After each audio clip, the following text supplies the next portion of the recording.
Hello! I want to take you with me while planning and designing the tower top in our gardening game Golembert.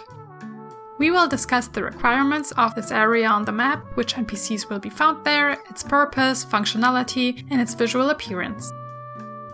Many of our environments underwent multiple iterations and had to be changed due to design modifications or a lack of visual consistency. At the end, I will also take you through our final fixing and rendering stage. If you want to help us out and support Golembert, please consider wishlisting our game on Steam. The link is in the bio, and now enjoy the video. What are we designing today? The tower top is a part of the map where you enter the tower on the upper half of the island and appear on top of it. 2 new NPCs rest on their flying ship there. The area offers a view of a wide sea and clouds with no gardening area. This type of tower top area was planned from more or less the beginning of our development journey, but it looked quite different in all iterations. Way back, we had a character named Frida, who was a flying bird merchant and had a similar role to the new NPCs Millie and Maynard, but she sadly didn't fit in our newest iteration of the game's story and world. Our newest tower top will be accessed by going through an entrance, and you'll be teleported to the top via a black screen loading thing. This makes it easier to design certain parts of the world without many distractions or ways to fit everything together. It's way easier to design spaces when you envision them as individual frames. These frames then have to work in themselves like little paintings. One example for this type of frame design is Golembert's main gardening area. It's defined by the little walls and the staircases.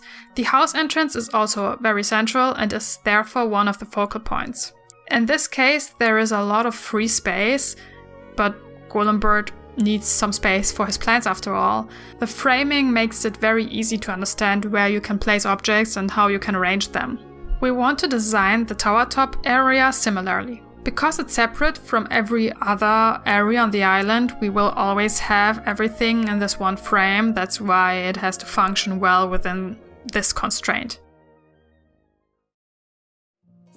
Because we wanted the first tower to be connected to the main world, the tower itself was much smaller and had a very tiny platform where Golembert would meet his friends. During our design process for the entire island, we decided on a taller tower with a roof terrace that Golembert could walk on.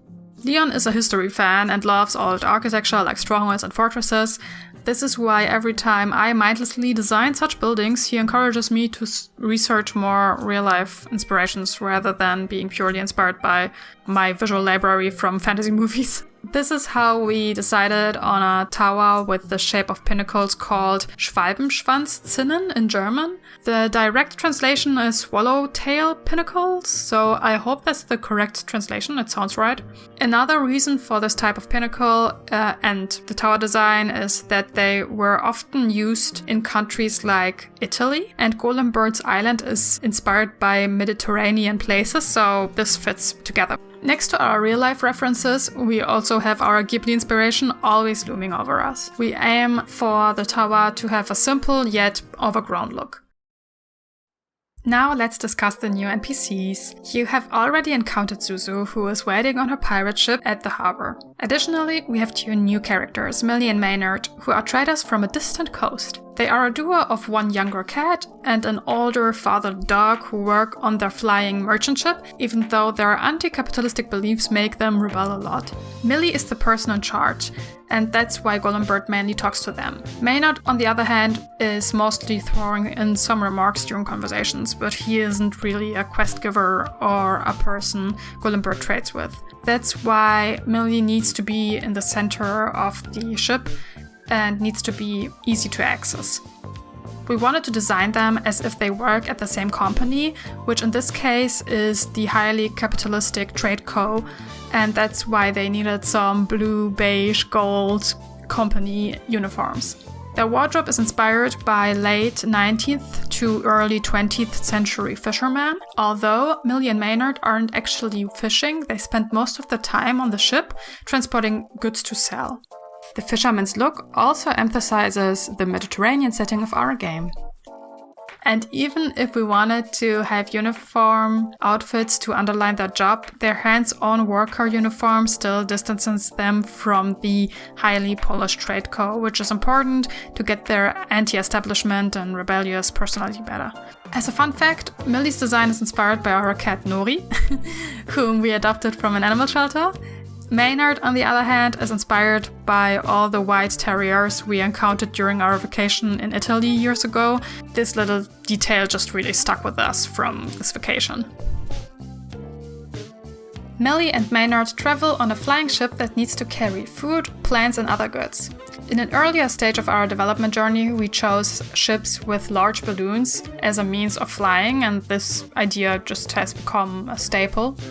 In contrast to Zuzu and her pirate crew, who have a ship that they built and repaired themselves, Tradeco ships have a more professional appearance. Looking back, it wasn't the wisest decision to choose a color palette of blue, beige, gold and dark brown when the background color only has blue tones. But we also took it as a possibility to have one part of the map where the primary colors aren't green, orange or red. The only other primarily blue area in the game is inside Helios and Golembert's house, and it's a refreshing place after looking at the greens and oranges of the games for so long, so it's nice to have a second, primarily blue space. I initially struggled with figuring out the direction for the ship design, as environments and vehicles aren't my strong suit. I wanted the design to resemble a typical European ship and opted for a more traditional look rather than a unique shape, focusing on adding a lot of details and filling the deck to create a display similar to the back of a shop behind the counter, so potential customers could see the assortment clearly. The overall design will probably remain the same, but I like to gradually add or enhance some details to give it a more lived-in look. For instance, I added some extra touches to the floors and steps to make them more lively over time. Due to this area being quite small with nothing but the tower, the ship, and the endless sea, we needed to get the characters, ship, and environment especially right. It would be great to include small animations and interactive elements such as birds or bugs that Golembert can encounter on the roof. Once all the little details and animations are completed, the tower top is mostly finished. There may be more to add in the future. If one thing is true about our journey, it's that we always revisit parts of the game that should be finished. However, we learn and grow over time, so it's okay after all. Now that we are finished, I would like to know if you enjoyed this video or if design process in general is something that interests you. Also, if you have any video ideas or topics you would like us to discuss, please let us know in the comment section or via any social media platform listed in the description box below. I am grateful that you took the time to watch this video, and I hope to see you next time. So yeah, thank you and goodbye.